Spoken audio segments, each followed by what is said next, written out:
1971 का भारत पाक युद्ध के बाद भारत के शिमला में एक संधि पर हस्ताक्षर हुए। इसे शिमला समझौता कहते हैं। इसमें भारत की तरफ से इंदिरा गांधी और पाकिस्तान की तरफ से जुल्फिकार अली भुट्टो शामिल थे। यह समझौता भारत और पाकिस्तान के बीच दिसंबर 1971 में हुई लड़ाई के बाद किया गया था, जिसमें पाकिस्तान के 90,000 से अधिक सैनिकों ने अपने लेफ्टिनेंट जनरल नियाजी के नेतृत्व में भारतीय सेना के सामने आत्मसमर्पण किया था और तत्कालीन पूर्वी पाकिस्तान को बांग्लादेश के रूप में पाकिस्तानी शासन से मुक्ति प्राप्त हुई थी। यह समझौता करने के लिए पाकिस्तान के तत्कालीन प्रधानमंत्री जुल्फिकार अली भुट्टो अपनी पुत्री बेनजीर भुट्टो के साथ 28 जून 1972 को शिमला पधारे। ये वही भुट्टो थे जिन्होंने घास की रोटी खाकर भी भारत से हजारों वर्ष तक युद्ध करने की कस्में खाई थी।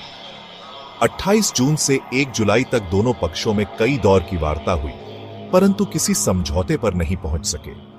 इसके लिए पाकिस्तान की हठधर्मी ही मुख्य रूप से जिम्मेदार थी।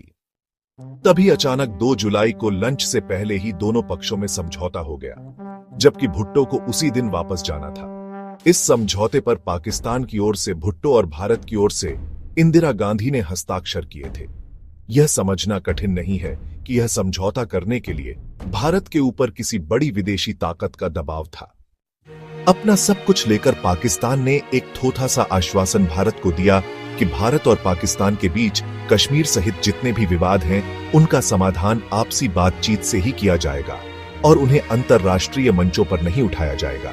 लेकिन इस अकेले आश्वासन का भी पाकिस्तान ने सैकड़ों बार उल्लंघन किया है और कश्मीर विवाद को पूरी निर्लज्जता के साथ अनेक बार अंतर्राष्ट्रीय मंचों पर उठाया है। वास्तव में उसके लिए किसी समझौते का मूल्य उतना भी नहीं है जितना उस कागज का मूल्य है जिस पर वह समझौता लिखा गया है। इस समझौते में भारत और पाकिस्तान के बीच यह भी तय हुआ था कि 17 दिसंबर 1971 अर्थात पाकिस्तानी सेनाओं के आत्मसमर्पण के बाद दोनों देशों की सेनाएं जिस स्थिति में थीं, उस रेखा को वास्तविक नियंत्रण रेखा माना जाएगा और कोई भी पक्ष अपनी ओर से इस रेखा को बदलने या उसका उल्लंघन करने की कोशिश नहीं करेगा। लेकिन पाकिस्तान अपने इस वचन पर भी टिका नहीं रहा। सब जानते हैं कि 1999 में कारगिल में पाकिस्तानी सेना ने जानबूझकर घुसपैठ की और इस कारण भारत को कारगिल में युद्ध लड़ना पड़ा।